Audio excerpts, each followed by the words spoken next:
JDS हारती है तो मुसलमान जिम्मेदार, कांग्रेस हारती है तो मुसलमान जिम्मेदार, बीजेपी जीतती है तो मुसलमान जिम्मेदार। तो मैं पूरे कर्नाटक के मुसलमानों को ये बात बताना चाह रहा हूँ कि अपनी सियासी तवन्नाई और सियासी ताकत को पहचानने का है हमारे को। यकीनन अल्लाह ने हमें बड़ी ताकत दी है। हम जिसके साथ रहेंगे वो इख्तदार में होगा, हम जिससे दूरी करेंगे वो जवाल में होगा।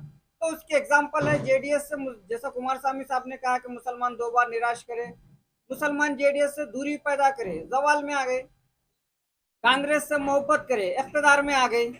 अब रहा बात यह है कि आज मुसलमान सिर्फ और सिर्फ अपने जहन में ये बिठा के चल रहा है कि हमको मोदी को हराना है, बीजेपी को हराना है।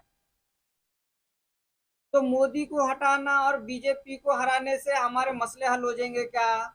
हमारे मुसलमानों की गुर्बत दूर हो जाएंगी क्या? मुसलमान बच्चे तालीमी याफ्ता अच्छे हो जाएंगे क्या? हमारी मैशियत मजबूत होगी क्या? क्या इस तमाम मसाइलों का हल बीजेपी को हराना, मोदी को रोकना यही है क्या? क्या हमारी पॉलिटिकली ताकत मजबूत होगी क्या कांग्रेस का साथ दिए तो? सब चीजों पे गौर करना है हमें। हमको सिर्फ जो है सो ना बीजेपी का खौफ दिल में रखकर हमको काम करना नहीं है। कर्नाटक के अंदर जनता दल सेकुलर का जिंदा रहना बहुत जरूरी था, तीसरा महाज होना बहुत जरूरी था, बिल्कुल मुसलमानों के वास्ते। मगर ऐसा नहीं होता है कि एक बादशाह जंग लड़ता है, जंग लड़ने में उसको हार भी होती है, मगर वो पूरी तरह से ये नहीं होता, फिर अपनी सेना तैयार करता है, फिर कूच करता है, फिर जंग जीतता है। ऐसे कई वाकयात हैं। हजरत शेर मैसूर टीपू सुल्तान शहीद रहमतुल्लाह अलैह के जो वाक़यात है, एक बार अंग्रेजों के खिलाफ उन्होंने जंग लड़े थे।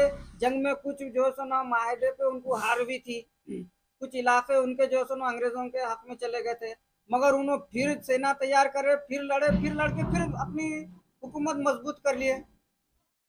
तो ऐसा होता है। तो ये नहीं कि जो है सो ना हम अपनी जो सो ना पूरी सियासी तवन्नाई को खत्म कर ले।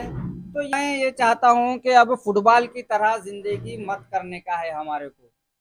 इतनी बड़ी ताकत है, जैसा कुमार स्वामी साहब ने बता दिए, कांग्रेस ने बता दी कि मुसलमान हमको साथ दिया तो हम इख्तदार में रहते हैं, मुसलमान हमको साथ नहीं दिया तो हम जवाल में रहते हैं। ये बड़े बड़े पॉलिटिशियनों का, सेकुलर पार्टियां जो अपने आप को कहते हैं, उनका ये बयान है। तो मुसलमान जो है ना हमेशा कदमों में बैठने की सियासत छोड़ देना, अब बराबर की कुर्सी पे बैठने की सियासत करना मुसलमान। अब मुसलमान मोदी जी का खौफ दिल में नहीं रखना, बीजेपी का खौफ दिल में नहीं रखना, सिवाय खुदा के और किसी का खौफ दिल में नहीं रखना।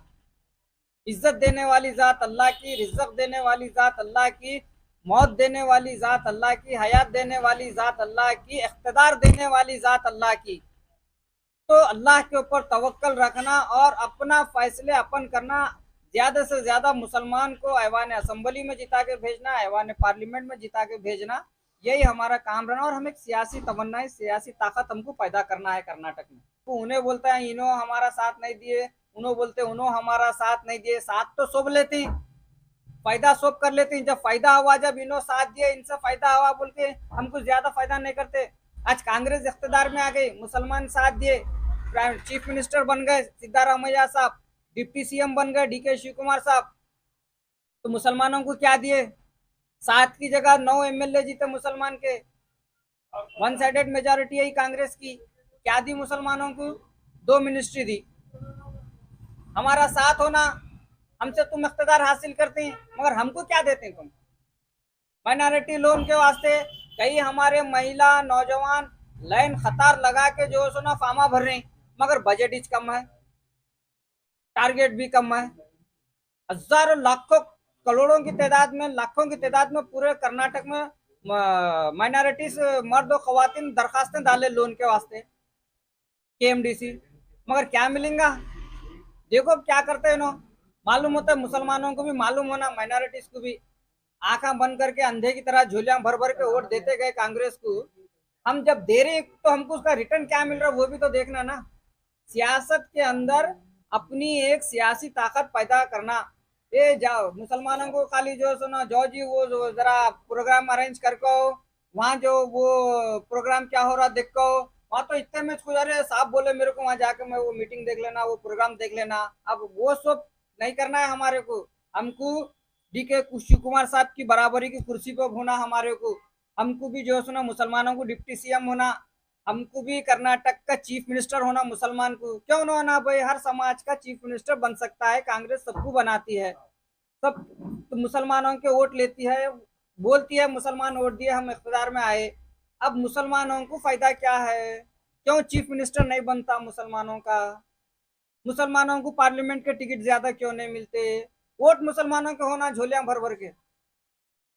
तो आंख खोलो मेरे मुस्लिम नौजवान बुजुर्गों, भाइयों और बहनों, कि हमको फुटबॉल की तरह रहना नहीं है।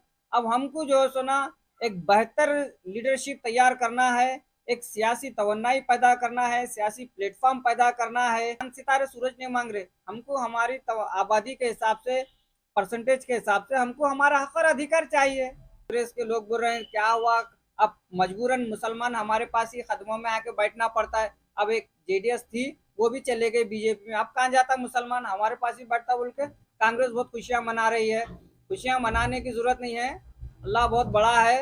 यकीनन बहुत जल्द जो है सो ना रियासत कर्नाटक में एक तीसरी पार्टी तैयार होगी, और बहुत जल्द जो है सो ना एक अपनी सियासी तवन्नाई, सियासी ताकत पैदा करेंगे मुसलमान, दलित, माइनॉरिटीज, ओबीसी मिलकर इंशाअल्लाह एक सियासी तवन्नाई और सियासी ताकत पैदा करेंगे, तीसरा महाज खड़ा करेंगे और जम के मुकाबला करेंगे फिरका परस्त ताकतों का।